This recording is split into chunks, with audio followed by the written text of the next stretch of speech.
Hello guys, good evening. जैसा कि आप जानते हैं कि हम लोग क्या पढ़ रहे थे, हाई स्कूल की एनसीईआरटी की मैथ, और उसमें चौथा चैप्टर द्विघात समीकरण पढ़ रहे थे, और जिसका एक्सरसाइज 4.1 कंप्लीट कर चुके हैं और एक्सरसाइज 4.2 पढ़ रहे थे, जिसमें हमने कितने क्वेश्चन करा दिए हैं? 4 क्वेश्चन करा दिए हैं। अब हम क्या करेंगे? 5वां क्वेश्चन करेंगे और 6वां क्वेश्चन करेंगे। तो 5वां और 6वें क्वेश्चन को करने से पहले हम तीसरा क्वेश्चन फिर से देखेंगे। क्यों? क्योंकि जो इसके पिछले वीडियो में हमने तीसरा क्वेश्चन सॉल्व कराया है, उसमें हमने 2 संख्याएं x और y माना था, लेकिन हमको इस चैप्टर में प्रत्येक क्वेश्चन को द्विघात समीकरण के रूप में बनाकर हल करके ज्ञात करना है। तो देखिए, ऐसी 2 संख्याएं ज्ञात कीजिए जिनका योग 27 हो और गुणनफल 182 हो। अब देखिए, तो इसके पिछले वीडियो में हमने इस सवाल को पहली संख्या को x माना था और दूसरी संख्या को y माना था। हमको क्या करना है? द्विघात समीकरण बनाना है। मतलब जो चर होगा केवल x के टर्म में, वहां पर 2 चर माने थे, x और y। तो देखिए, माना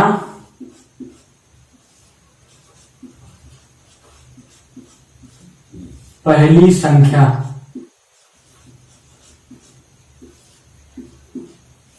x, माना पहली संख्या x, तो दूसरी संख्या क्या होगी?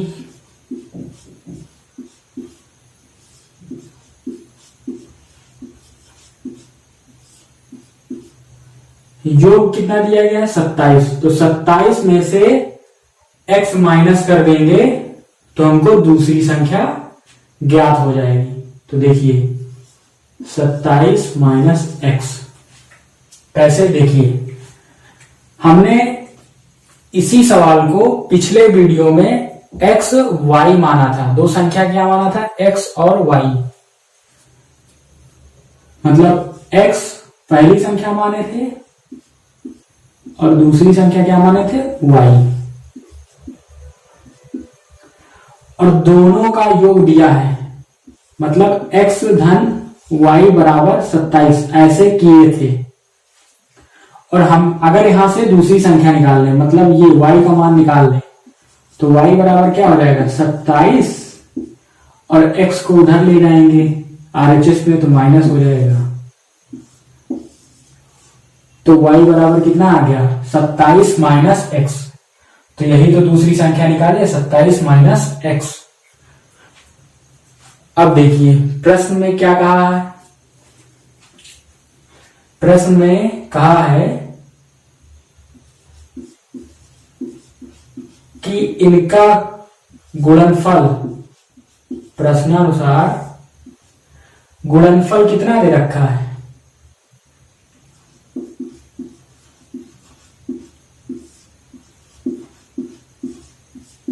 संख्याओं का गुणनफल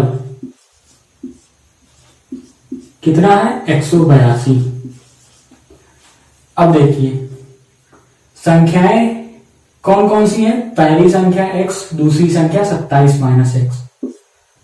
तो इनका गुणनफल x इंटू 27 माइनस x बराबर कितना? 182।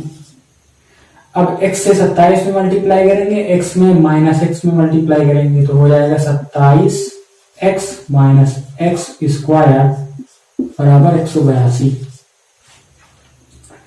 तो इधर देखिए, इसको LHS में ले आएंगे तो हो जाएगा माइनस एक्स स्क्वायर को पहले लिख लिया, minus x square plus 27x ये लिख लिए, और इसको जब LHS में लाएंगे तो माइनस 182 हो जाएगा बराबर 0। RHS पे 0 बचा तो 0। अब देखिए, अब माइनस से क्या कर देंगे, दोनों पक्षों में भाग कर देंगे, तो जब भाग करेंगे तो निशान बदल जाएगा। तो देखिए x square minus 27x plus 182 बराबर 0। अब देखिए 182 के ऐसे दो फैक्टर करने हैं कि जोड़ने पर कितना है, 27 आए। तो देखिए फैक्टर करना सीखिए, तो इसको दो भागों में तोड़ लिए, 2 से कट जाएगा। क्यों? क्योंकि लास्ट डिजिट 2 है, तो 2 से डिवाइड करो तो कितना आएगा, 2 इंटू 2 9 जा 80, 2 1 जा ना। अब देखो 2 इंटू 91 को 91 को क्या लिख सकते हैं,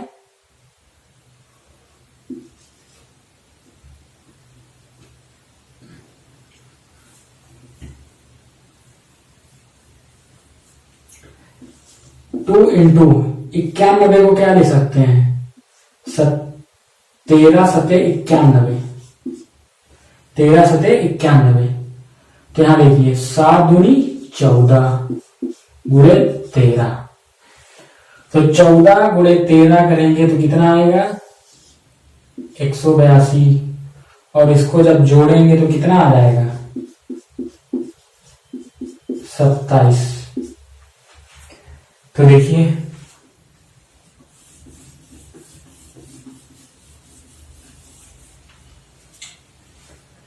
अब यहां पर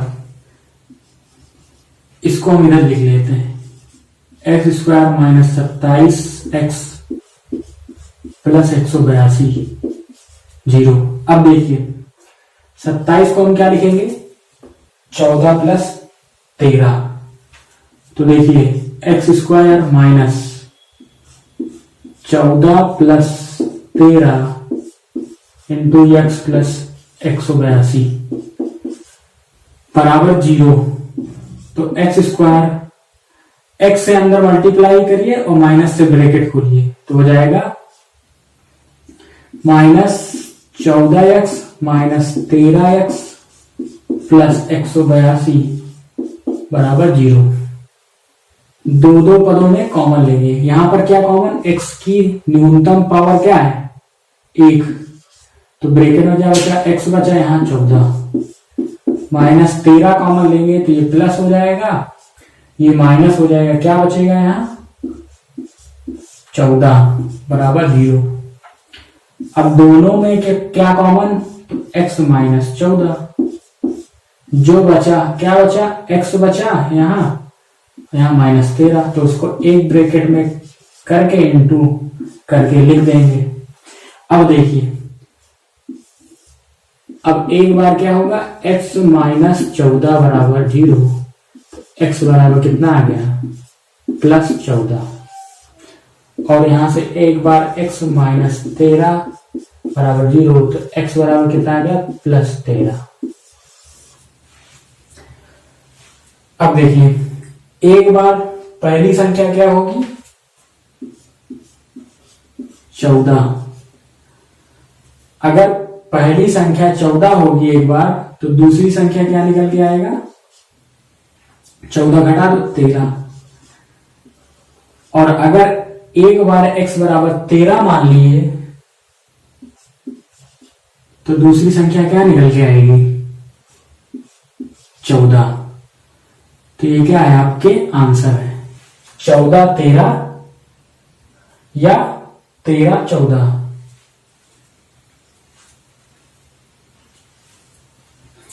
अब देखेंगे कौन सा क्वेश्चन, अब देखेंगे 5वां क्वेश्चन।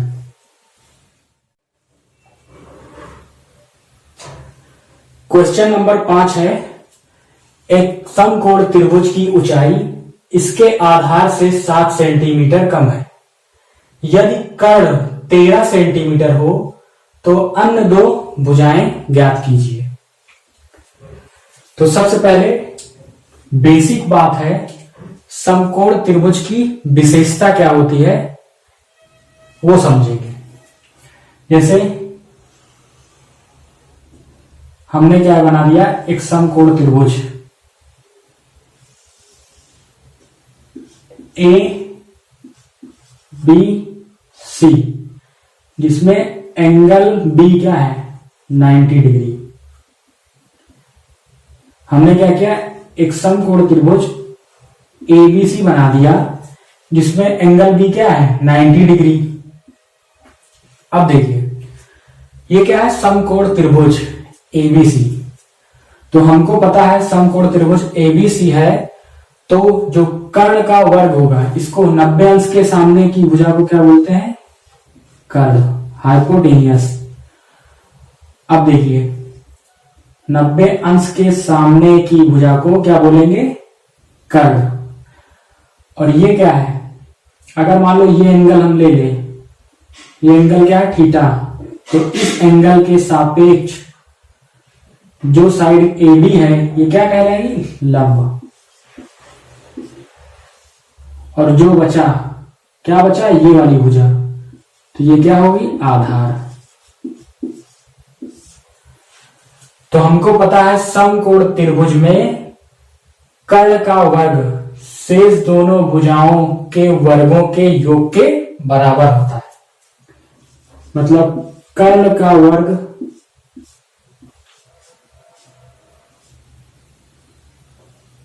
लंब के वर्ग प्लस आधार के वर्ग के योग के बराबर होता है। मतलब कर्ण का वर्ग शेष दोनों भुजाओं के वर्गों के योग के बराबर होता है। अब देखिए यहां कहा गया है एक समकोण त्रिभुज की ऊंचाई इसके आधार से 7 सेंटीमीटर कम है। अगर हम आधार को क्या मान ले, x, माना, सॉल्यूशन देखिए, माना आधार, माना समकोण त्रिभुज का आधार क्या है, x।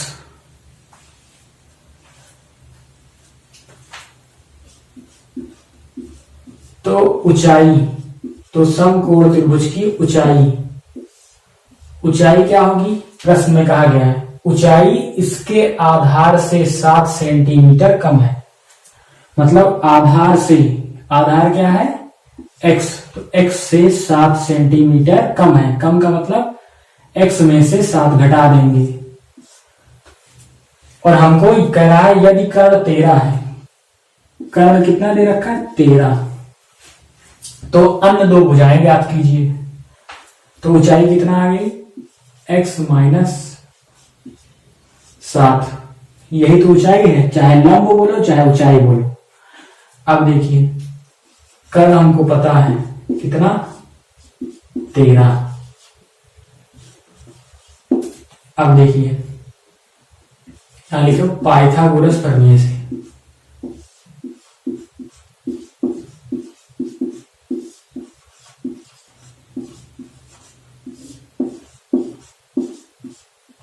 पाइथागोरस प्रमेय क्या कहता है, कर्ण का वर्ग शेष दोनों भुजाओं के वर्गों, मतलब लंब, ये क्या है, लंब को ऊंचाई भी बोलते हैं, तो यहां लिख लो ऊंचाई या लंब लिख लो,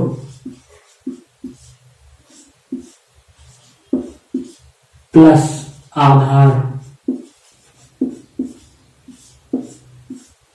के वर्ग के योग के बराबर होता है।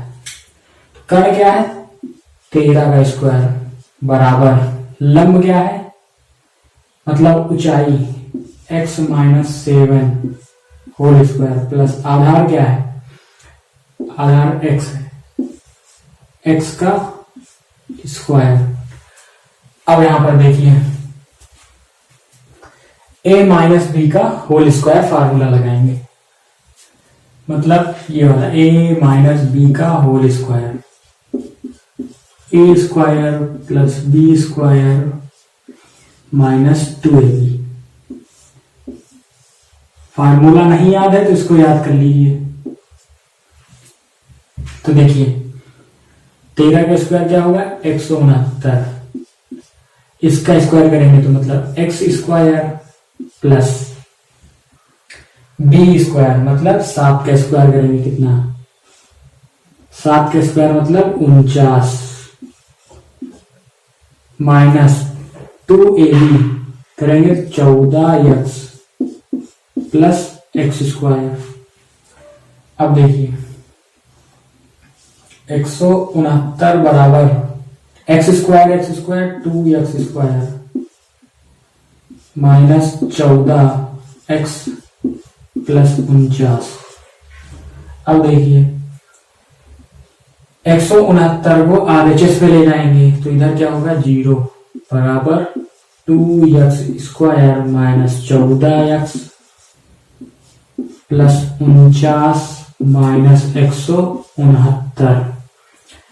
तो देखिए 0 बराबर 2x स्क्वायर माइनस 14x, इसको घटाइए 9 में से 9 गया 0, 16 में से 4 घटाएंगे 12।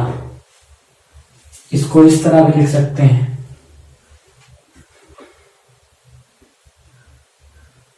ये वाला पहले लिख दें फिर बराबर फिर 0, तो ऐसे भी लिख सकते हैं इसको 2x square minus 14x minus 120 बराबर 0। अब देखिए 2 से डिवाइड हो जाएगा, सारे नंबर्स 2 से डिवाइड हो जाएंगे, इसलिए 2 से क्या करेंगे डिवाइड करेंगे तो क्या आएगा देखो एक्स स्क्वायर माइनस 2 सत्ते 14, इसको डिवाइड करिए माइनस 60 बराबर 0।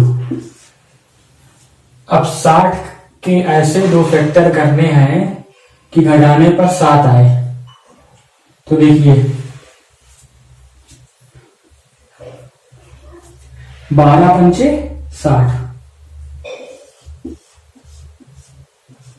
12 पंचे 60 और 12 में से 5 घटाएंगे तो कितना आएगा 7। तो देखिए यहां इसको लिख लीजिए 12 माइनस 5,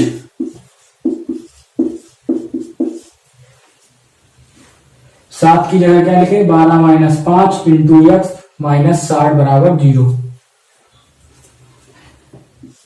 तो एक्स स्क्वायर माइनस एक्स से अंदर मल्टीप्लाई करेंगे तो करेंगे तो कितना आएगा 12x माइनस 5x माइनस 60 बराबर 0। अब माइनस से ब्रैकेट खोल दीजिए तो minus 12x plus 5x minus 60 बराबर 0। कॉमन ले लीजिए तो x कॉमन लेंगे तो x माइनस 12 और यहां प्लस 5 कॉमन लेंगे तो x माइनस 12। अब देखिए दोनों में कॉमन x माइनस 12, क्या बचा x प्लस 5 लिख दीजिए बराबर 0। अब देखिए एक बार x माइनस 12 बराबर 0, एक बार x प्लस 12 x प्लस 5 बराबर 0। तो यहां देखिए x माइनस 12 बराबर एक बार 0, तो x बराबर क्या आएगा प्लस 12। अब देखिए x प्लस 5 बराबर एक बार 0 हो जाएगा, x प्लस 5 बराबर 0, तो x बराबर माइनस 5। इसको नहीं लेंगे, क्यों? क्योंकि जो आधार है किसी त्रिभुज की भुजा कभी भी माइनस में नहीं हो सकती। तो x बराबर कितना आ गया 12। ऊंचाई निकाल लीजिए, ऊंचाई क्या होगी 12 माइनस 7 कितना आ गया 5। तो आधार कितना 12 सेंटीमीटर, ऊंचाई कितना 5 सेंटीमीटर। तो उम्मीद करते हैं कि यह क्वेश्चन आपको समझ में आया होगा। अब इस एक्सरसाइज का लास्ट क्वेश्चन, क्वेश्चन नंबर 6। अब हम क्वेश्चन नंबर 6 देखेंगे। क्वेश्चन नंबर 6 लिखा है, एक कुटीर उद्योग एक दिन में कुछ बर्तनों का निर्माण करता है। एक विशेष दिन यह देखा गया कि प्रत्येक नग की निर्माण लागत उस दिन के निर्माण किए बर्तनों की संख्या के 2 गुने से 3 अधिक थी। यदि उस दिन की कुल निर्माण लागत 90 रुपए थी तो निर्मित बर्तनों की संख्या और प्रत्येक नग की लागत ज्ञात कीजिए। तो देखिए,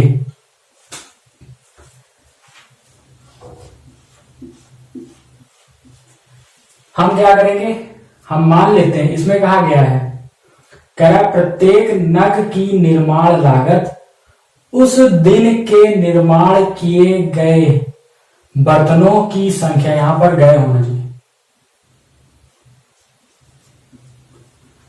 उस दिन के निर्माण किए गए बर्तनों की संख्या के 2 गुने से 3 अधिक थी। तो हम मान लेते हैं, माना उस दिन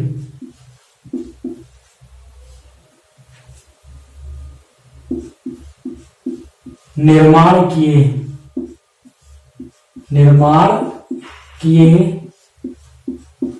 गए बर्तनों की संख्या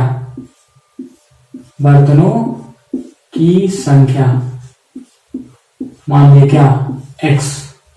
हमने मान लिया, माना उस दिन निर्माण किए गए बर्तनों की संख्या क्या है x।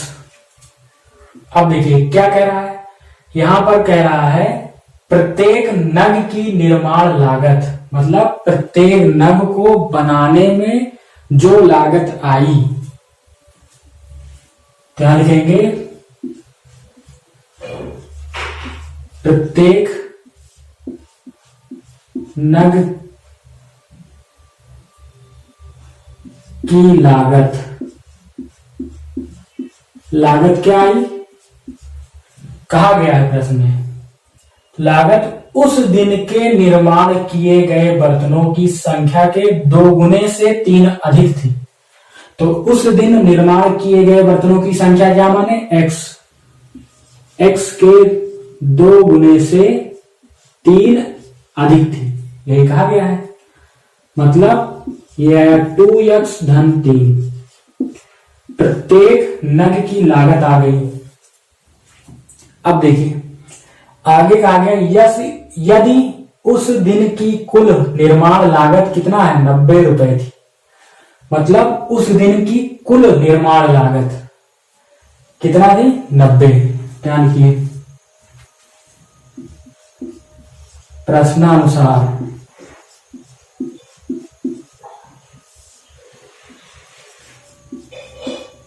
कुल लागत, कुल निर्माण लागत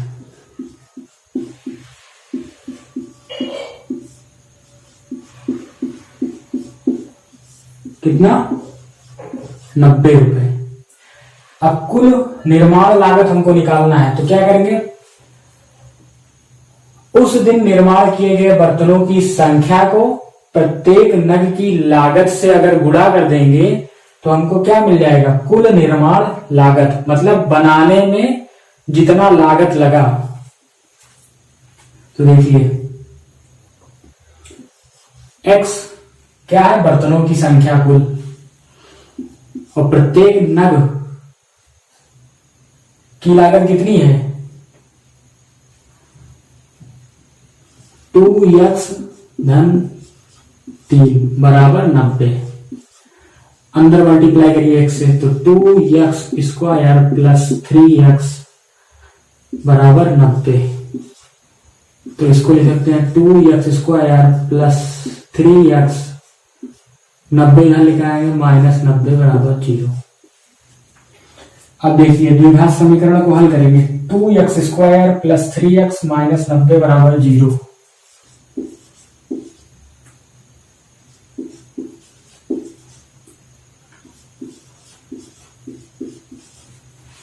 अब हमको इसको हल करना है। तो देखिए यहां पर अचर पद की जगह क्या है 90, x² का गुणांक क्या है 2, तो 90 गुणे 2 करिए कितना है,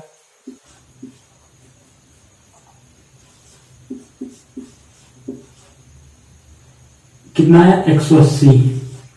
अब 180 के ऐसे दो फैक्टर करने हैं कि घटाने पर कितना है 3 है। तो देखिए इसको लिख सकते हैं 18 गुणे 10। अब देखिए इसको क्या लिख सकते हैं 9 दूनी 18, 3 गुणे 3 गुणे 2, और इसको क्या लिख सकते हैं 2 गुणे 5। हमने 180 का क्या किया फैक्टर किया। अब हमको क्या करना है ऐसे दो नंबर में सेट करना है कि घटाने पर 3 आए और गुणा करने पर 180 आए। तो देखिए 3 त्रिक 9 और 9 दूनी 18, 18 गुणे 10 करेंगे तो 180 आएगा, लेकिन 18 में से 10 घटाएंगे तो 3 नहीं आएगा। तो अब क्या करेंगे देखिए 3 दूनी 6, 6 दूनी 12, 12 गुणे 15 करेंगे कितना आएगा 180 आएगा। कितना आएगा 180, और 15 में से 12 घटा देंगे तो कितना आएगा 3। तो अब इसको क्या करेंगे 3 की जगह पर 15 - 12 लिखेंगे।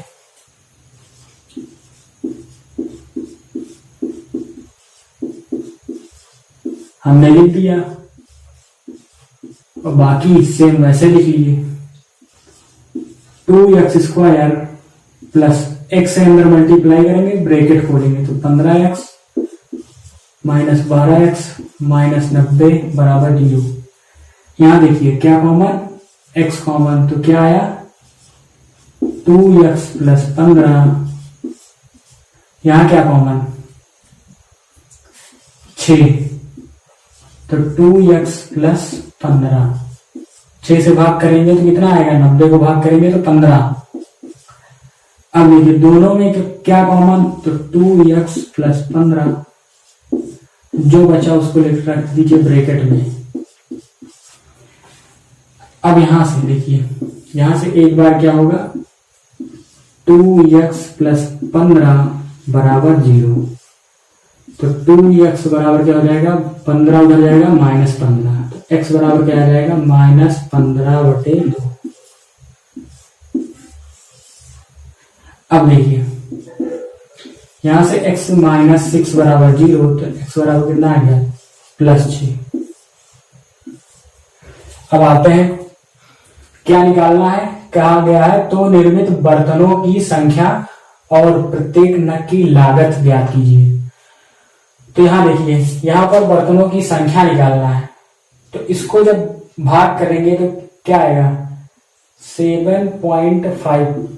तो आप सोच के बताइए क्या बर्तनों की संख्या कभी दशमलव में होगी, नहीं होगी, तो इसीलिए इसको नहीं लेंगे। तो बर्तनों की संख्या क्या होगी हमेशा पूर्णांक में होगी, तो 6 बर्तनों की संख्या कितनी हो जाएगी 6।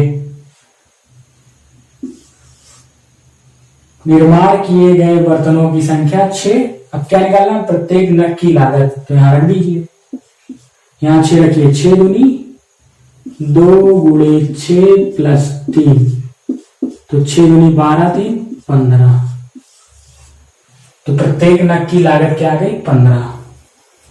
उम्मीद करते हैं कि सारे क्वेश्चन आपको समझ में आया होगा।